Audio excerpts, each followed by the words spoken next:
Today we're talking about the co-op games from 2007. But first, let's see what else was happening in 2007. Portal, Mario Galaxy, God of War 2, The Witcher,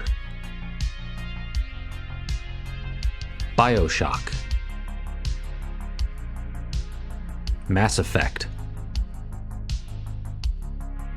Assassin's Creed, Metroid Prime, The Legend of Zelda: Phantom Hourglass, as well as the PSP 2000 model. Now let's talk about some co-op games. Halo 3 released in 2007. It builds upon the successful formula of its predecessor, Halo 2, while introducing new elements to the series. Gameplay remains familiar, maintaining the unique balance between guns, grenades, and melee attacks that sets Halo apart from other shooters. New weapons, such as the Spiker and Mauler, add variety to combat, and massive weapons require a third-person perspective when used. The campaign mode follows a structure similar to previous entries, with vehicle sequences breaking up on-foot action. The addition of equipment items like the bubble shield introduces new tactical elements. Unlike Halo 2, which faced criticism for its cliffhanger ending, Halo 3's story offers satisfying closure for the trilogy, explaining cryptic events from its predecessor and leaving players eager for more adventures. The addition of a 4-player co-op mode, both offline and online, enhances the replayability, and it's one of the standout features. Halo 3 is still one of the best split-screen co-op first-person shooters of all time. Kane and Lynch: Dead Men on the PS3 and the Xbox 360 presents a gripping, visceral story centered around two complex characters, Kane and Lynch, whose dark journeys are the game's standout feature. However, this narrative strength is overshadowed by the clunky gameplay and uninspired graphics. The game offers a unique blend of violent action and profanity-laden dialogue, creating a gritty atmosphere. Unfortunately, gameplay flaws like a problematic cover system and unreliable AI hinder the overall experience, often leading to frustrating moments. All that being said, this is a story-based game that's highly focused on local co-op gameplay, and that's still a rarity, so whenever you can find a game like that, it's worth trying out. The Simpsons Game offers a unique blend of humor and gameplay, featuring a meta premise where Bart discovers a game manual granting the family special powers to wreak havoc and parody popular gaming franchises. While the gameplay itself isn't doing anything new, it includes the classic comedic brilliance of the Simpsons franchise, memorable moments from the TV show. This is a 3D platformer, and the whole thing can be played in 2-player split-screen co-op. The game's visuals effectively capture the show's animation style, and the voice acting by the original cast adds authenticity. The Simpsons Game is a humorous and enjoyable experience, serving as a testament to the power of humor in gaming, and appealing to fans of the show. Contra 4 on the Nintendo DS, developed by WayForward and published by Konami, marks the return of the beloved Contra franchise to its 2D platforming roots, after some 3D missteps. It pays homage to the classic Contra 3, while introducing notable improvements. The addition of a grappling hook adds depth to the gameplay, and players can now carry 2 weapons, with the option to upgrade their firepower by acquiring duplicate weapons. The game's level design is impressive, offering diverse and exciting stages that utilize the DS's dual screen effectively. However, Contra 4 is notorious for its extreme difficulty, which may be off-putting to some newcomers, but a delight for dedicated fans who relish the challenge. If you have 2 copies of the game and 2 Nintendo DS's, you could play through the whole game in co-op. This is one of the standout titles in the Contra series. Crash of the Titans, developed by Radical Entertainment, came out on the Nintendo Wii, the Xbox 360, and the PS2. It presents a solid but somewhat uninspired platformer in the Crash Bandicoot series. While it brings humor and recognizable voice acting to the story, the gameplay feels fairly standard, with narrow platforming paths and an emphasis on combat. A unique feature is the ability to jack giant monsters, controlled by the antagonist, offering varied gameplay experiences. However, this mechanic can become repetitive as the game progresses. Crash of the Titans includes cooperative play and hidden items for replayability. The Xbox 360 version offers better visuals, while the Wii and PS2 versions are comparable in presentation. Overall, Crash of the Titans offers an enjoyable but somewhat forgettable experience in the mascot platformer genre. DeathSmiles, a gothic horror 2D shooter featuring Lolita characters, offers an entertaining experience for hardcore fans of the genre. With visually appealing graphics and unique end bosses, it distinguishes itself in the shooter category. The ability to shoot both left and right adds depth, and the inclusion of local and online multiplayer enhances the gameplay. While the game generously rewards achievement points and introduces new modes and characters, it is relatively short and straightforward experience. Nonetheless, for devoted 2D shooter enthusiasts, DeathSmiles is a solid experience. Ghost Squad for the Wii revives the 2004 arcade classic with new features and modes, delivering an entertaining blend of light gun arcade gameplay. Featuring 3 levels with 16 difficulty settings each, the game offers weapon variety, mid-level missions, and multiplayer modes, including 4-player party and 2-player co-op options. While the core experience is relatively short, the game compensates with replayability through its different modes. The Wii's IR functionality provides accurate aiming, and the option to disable the on-screen cursor adds authenticity. Despite its age, it remains enjoyable, and it's somewhat of a hidden gem in the light gun shooter genre.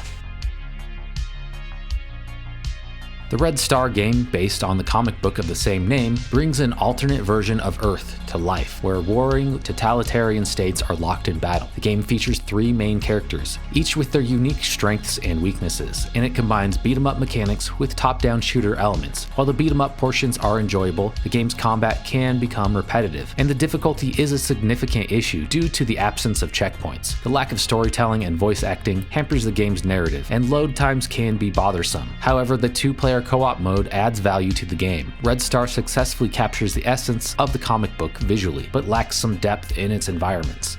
Overall, it offers a blend of gameplay genres that can be enjoyable for fans of classic beat-em-ups and shooters, and this is definitely an underrated game on the PS2.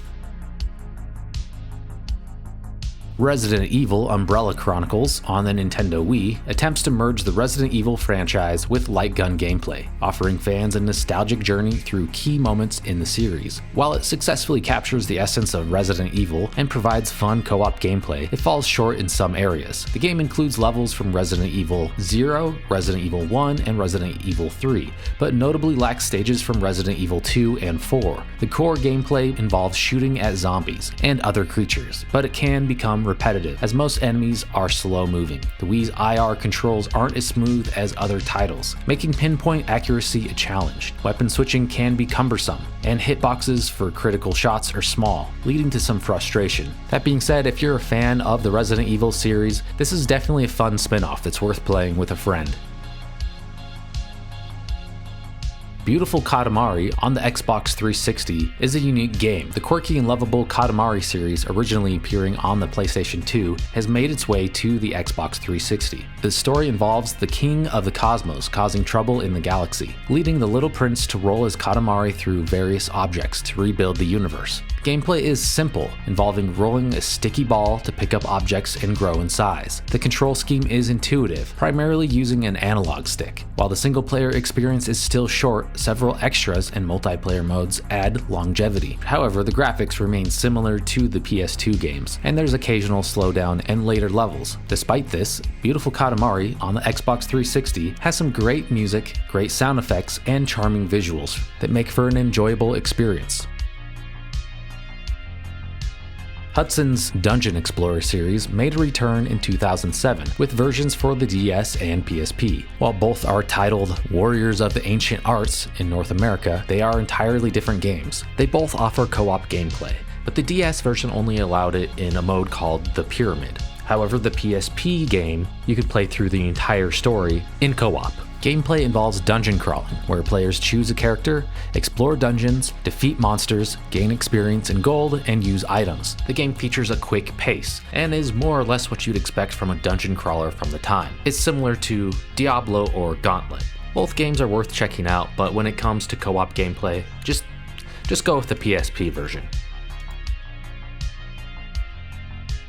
Obscure 2, a survival horror game by Hydravision, continues the story of surviving students from the original Obscure. It features a generic plot centered around returning horrors from the past, but embraces its cheesy horror theme, drawing inspiration from classic horror movies, with humor stemming from translation quirks and voice acting. The game offers co-op gameplay with 6 characters, each having unique abilities used for puzzle solving, encouraging teamwork and player switching to overcome challenges. However, Obscure 2 isn't as good as its predecessor, but it still includes the co-op gameplay, and it can be found on the Nintendo Wii and the PlayStation 2.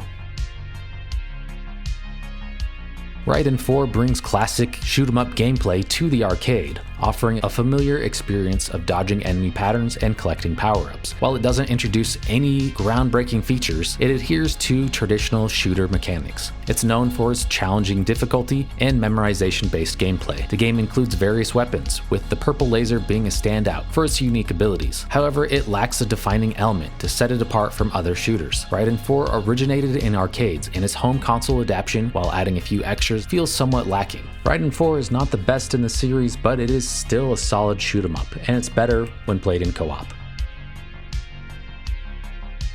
Zombie Panic in Wonderland is a Cabal-style shooter that came out on the Nintendo Wii. Set in a fairy tale world overrun by zombies, players step into the shoes of characters Momotaro, Dorothy, and Snow White, battling through 9 stages divided into 3 themed levels. Using the Wii pointer, players shoot enemies and destructible scenery while avoiding attacks. The game's destructible environment adds depth, and boss fights provide variety and challenge. Its anime-inspired character designs, charming cutscenes, and diverse soundtrack enhance the experience.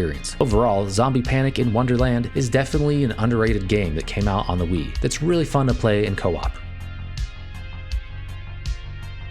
Trauma Center New Blood for the Wii builds upon the success of its predecessor, Trauma Center Second Opinion, and offers an engaging and entertaining gameplay experience. The game introduces new characters, a different plot, and a new disease called Stigma. Players take on the roles of 2 doctors, each with their unique healing touch ability, and perform various surgical procedures using the Wii's motion controls. The game retains the core gameplay mechanics from previous entries, offering a challenging and rewarding experience. The addition of context-sensitive options and co-op mode enhances the gameplay variety and replayability. The presentation includes improved graphics, voice acting, and widescreen support, though the storytelling remains basic. Minor control issues with the Wii IR are present, but manageable. Overall, Trauma Center New Blood is a standout title for the Wii, offering unique and addictive gameplay that makes it a must-have for Wii owners.